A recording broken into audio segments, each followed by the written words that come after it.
ಸರ್ಕಾರಿ ನೌಕರರಿಗೆ good news. ಆಗಸ್ಟ್ನಿಂದಲೇ 7ನೇ ವೇತನ ಆಯೋಗ ಜಾರಿ. ವಿಚಾರಣೆಗೆ ಹಾಜರಾಗುವಂತೆ ಕೈ ಶಾಸಕ ದದ್ದಲ್ಗೆ ಇಡಿ ನೋಟಿಸ್. ಜೈಲಿನ ಊಟ ಒಗ್ಗುತ್ತಿಲ್ಲ ಎಂದು ಪತ್ನಿ ಸಹೋದರನ ಮುಂದೆ ದರ್ಶನ್ ಅಳಲು. ಈ ಸುದ್ದಿಗಳನ್ನು ನೋಡೋಣ ಸಮಗ್ರ ನ್ಯೂಸ್ ಟಾಪ್ 9 ನಲ್ಲಿ.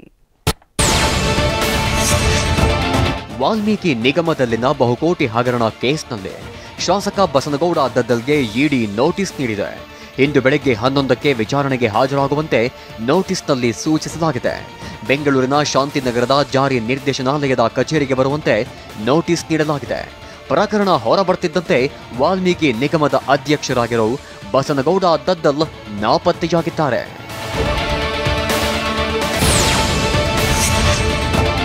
ವಾಲ್ಮೀಕಿ ಅಭಿವೃದ್ಧಿ ನಿಗಮದ ಅಧ್ಯಕ್ಷರಾಗಿರೋ ಶಾಸಕ ಬಸನಗೌಡ ದದ್ದಲ್ ನಿನ್ನೆ ಪ್ರತ್ಯಕ್ಷವಾಗಿದ್ರು.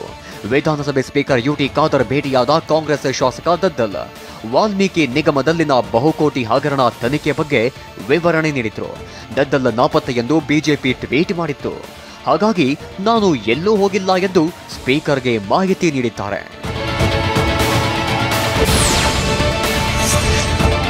ರಾಜ್ಯ ಸರ್ಕಾರಿ ನೌಕರರಿಗೆ ಸಿಎಂ ಸಿದ್ದರಾಮಯ್ಯ ಸಿಹಿ ಸುದ್ದಿ ನೀಡಿದ್ದಾರೆ. ಆಗಸ್ಟ್ 1ರಿಂದ 7ನೇ ವೇತನ ಆಯೋಗ ಶಿಫಾರಸು ಜಾರಿಗೆ ಸಿಎಂ ತೀರ್ಮಾನಿಸಿದ್ದಾರೆ. ಶೇಕಡಾ 27.5% ವೇತನ ಹೆಚ್ಚಳಕ್ಕೆ ಕೆ ಸುಧಾಕರ ರಾವ್ ನೇತೃತ್ವದ ರಾಜ್ಯ 7ನೇ ವೇತನ ಆಯೋಗ ಶಿಫಾರಸು ಮಾಡಿತ್ತು. ಶಿಫಾರಸು ಜಾರಿ ಬಗ್ಗೆ ಸಿಎಂ ಹಣಕಾಸು ಇಲಾಖೆಯ ಮಾಹಿತಿ ಕೇಳಿದ್ರು. ಇದೀಗ ಹಣಕಾಸು ಇಲಾಖೆ ವರದಿ ಬಳಿಕ ವೇತನ ಆಯೋಗ ಶಿಫಾರಸು ಜಾರಿಗೆ ಸರ್ಕಾರ ನಿರ್ಧಾರ ಕೈಗೊಂಡಿದೆ.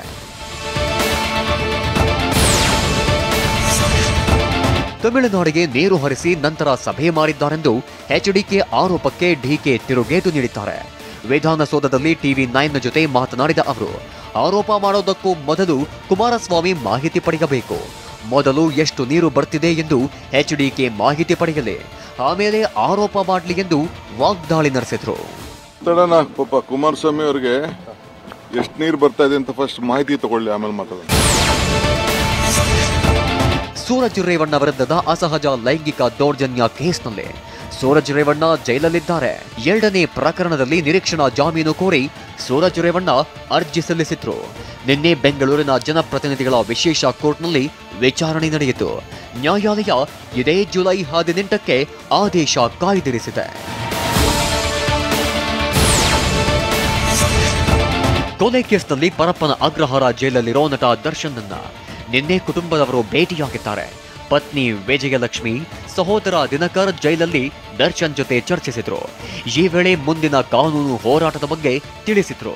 ಕೇಸ್ನ ತನಿಖೆ ಇನ್ನೂ ಪ್ರಗತಿಯಲ್ಲಿರೋದ್ರಿಂದ ಸದ್ಯಕ್ಕೆ ಜಾಮೀನು ಅಸಾಧ್ಯ ಎಂದು ಮನವರಿಕೆ ಮಾಡಿದ್ರು. ಇನ್ನು ಜೈಲೂಟ ಒಗ್ಗುತ್ತಿಲ್ಲ ಎಂದು ದರ್ಶನ್ ಅಳಲು ತೋಡಿಕೊಂಡಿದ್ದಾರೆ. ಶಾಸಕ ಬಸನಗೌಡ ಪಾಟೀಲ್ ಯತ್ನಾಳ್ ವಿರುದ್ಧ ಸಚಿವ ಶಿವಾನಂದ ಪಾಟೀಲ್ ದೂರು ದಾಖಲಿಸಿದ್ದಾರೆ. ಲೋಕಸಭಾ ಚುನಾವಣೆ ವೇಳೆ ಭ್ರಷ್ಟಾಚಾರ ಮಾಡಿದ್ದಾರೆಂದು ಯತ್ನಾಳ್ ಆರೋಪ ಮಾಡಿದ್ರು. ಈ ಹೇಳಿಕೆ ವಿರುದ್ಧ ಖಾಸಗಿ ದೂರು ದಾಖಲಿಸಿರೋ ಸಚಿವರು ಭ್ರಷ್ಟಾಚಾರದ ಸುಳ್ಳು ಆರೋಪದಿಂದ ವರ್ಚಸ್ಸಿಗೆ ಧಕ್ಕೆಯಾಗಿದೆ. ಹೀಗಾಗಿ ಮಾನನಷ್ಟ ಪ್ರಕರಣ ದಾಖಲಿಸುವಂತೆ ಖಾಸಗಿ ದೂರಲ್ಲಿ ಉಲ್ಲೇಖಿಸಿದ್ದಾರೆ. ಇತ್ತ ಜನಪ್ರತಿನಿಧಿಗಳ ವಿಶೇಷ ಕೋರ್ಟ್ನಿಂದ ಯತ್ನಾಳ್ಗೆ ನೋಟಿಸ್ ನೀಡಲಾಗಿದೆ. ಗಾಂಜಾ ಮಾರಾಟ ಮತ್ತು ಖರೀದಿಗೆ ಬಂದ 13 ಮಂದಿಯನ್ನ ಹುಬ್ಬಳ್ಳಿ ನಗರ ಪೊಲೀಸರು ಅರೆಸ್ಟ್ ಮಾಡಿದ್ದಾರೆ.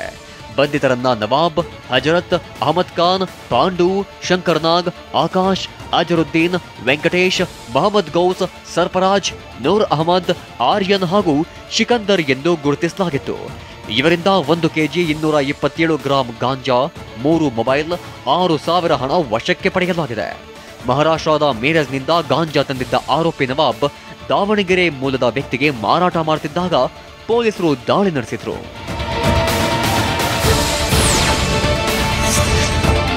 ಇಂದು ದ್ವಿತೀಯ ಪಿಯುಸಿ ಪರೀಕ್ಷೆ 3 ಫಲಿತಾಂಶ ಪ್ರಕಟವಾಗಲಿದೆ. ಮಧ್ಯಾಹ್ನ 3 ಗಂಟೆಗೆ ಕರ್ನಾಟಕ ಶಾಲಾ ಪರೀಕ್ಷೆ ಮತ್ತು ಮೌಲ್ಯ ನಿರ್ಣಯ ಮಂಡಳಿಯಿಂದ ಫಲಿತಾಂಶ ಪ್ರಕಟವಾಗಲಿದ್ದು, ಇದಾದ ಬಳಿಕ ಇಲಾಖೆ ವೆಬ್ಸೈಟ್ KARASULTS.nic.in ನಲ್ಲಿ ಫಲಿತಾಂಶ ಲಭ್ಯವಾಗಲಿದೆ. ಕಳೆದ ಜೂನ್ 24ರಿಂದ ಜುಲೈ 5ರವರೆಗೆ ಪಿಯುಸಿ ಪರೀಕ್ಷೆ 3 ನಡೆದಿತ್ತು.